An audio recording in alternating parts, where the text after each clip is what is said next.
You're listening to Edgereel, skill thrills and business chills. Join hosts Laura and Brian as they explore the skills and insights you need to succeed in today's business world. Let's dive in. Ever feel like you're trying to build a raft while you're already, whitewater rafting? Yeah, That's what facing constant change can feel like, right? definitely.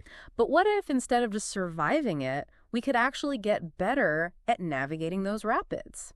That's what we're diving into today. How to not just manage change, but develop a change mindset.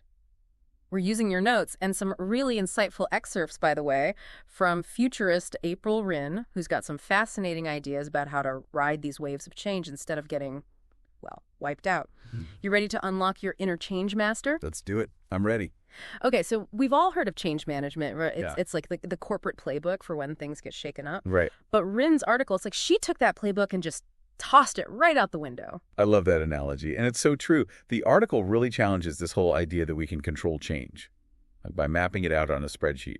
It argues that traditional change management often misses the most important factor, our human emotions. Exactly. Remember that sinking feeling when, your company announced a big restructuring?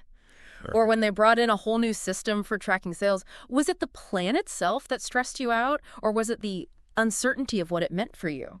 That's such a good point. It's rarely the change itself, but the fear of the unknown.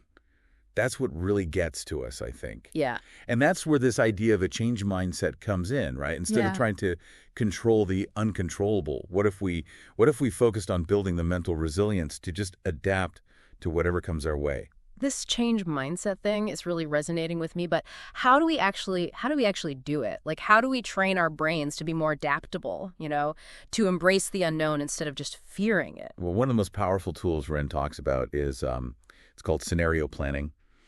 And the best part is it's surprisingly simple. Remember those what-if questions we were just talking about? Scenario planning, it helps us harness those questions and turn them into a superpower, really. Okay, I'm definitely intrigued, but I need an example. How would this actually play out, say, at work? Okay, sure. So let's say you're worried about a new competitor, right? Mm-hmm. Entering your market, which is a concern you shared in your notes. Right. Instead of just stressing about what they might do, scenario planning, it encourages us to actually explore the different possibilities. Okay. Think of it like drawing a simple chart. I like where this is going. Visual aids always help me. Exactly. So on one side of the chart, you might have pricing, right? Okay. With high at one end and then low at the other. On the other side, you could have quality ranging from, exceptional to subpar. So instead of just worrying about the competitor, in general, I'm breaking down specific factors that might affect how they actually compete with me. Precisely. Yeah. Now you have 4 boxes, right? Each representing a different scenario. One scenario might be the competitor enters with high prices but exceptional quality. Another one might be low prices but subpar quality. You get the idea, right? Yeah. So I'm not predicting the future by saying which scenario will actually happen. I'm just sort of mapping out the possibilities. Right. And that's where the magic happens. By considering these different scenarios, you start to mentally prepare for the different outcomes. Right. You might even start brainstorming strategies for how you would respond to each scenario. Oh, interesting. Which can significantly reduce anxiety, I think, and boost your confidence in the face of all this uncertainty. Yeah, this is so much better than just lying awake at night worrying. It's empowering to think that instead of just reacting to change, I can proactively prepare for the different possibilities. I can see how scenario planning could be a game changer, for navigating those big what ifs. But does this change mindset idea, does it apply to smaller, more everyday changes too? Absolutely. In fact, it's in those daily moments that we can really hone our adaptability muscles. Right.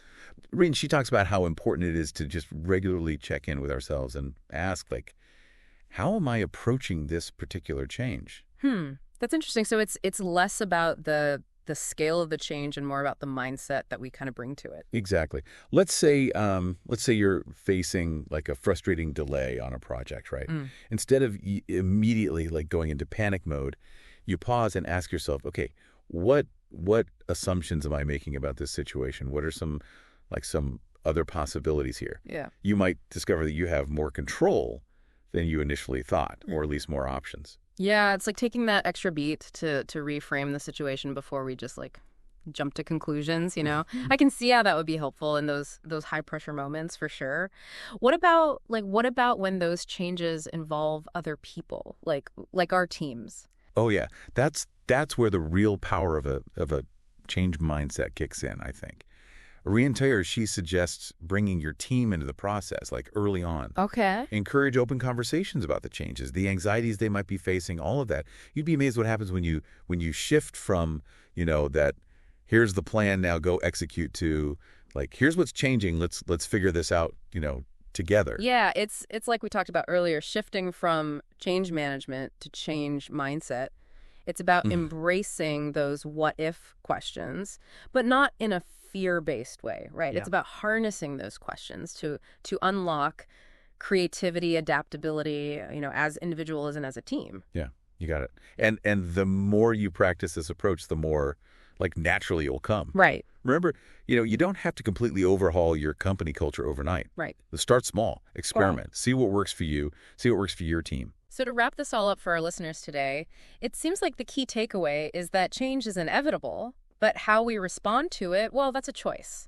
By cultivating a change mindset, we can actually become the architects of our own futures. We can embrace the unknown with curiosity and resilience. Precisely. And who knows, you might even find yourself looking forward to that next wave of change. Until then, happy diving.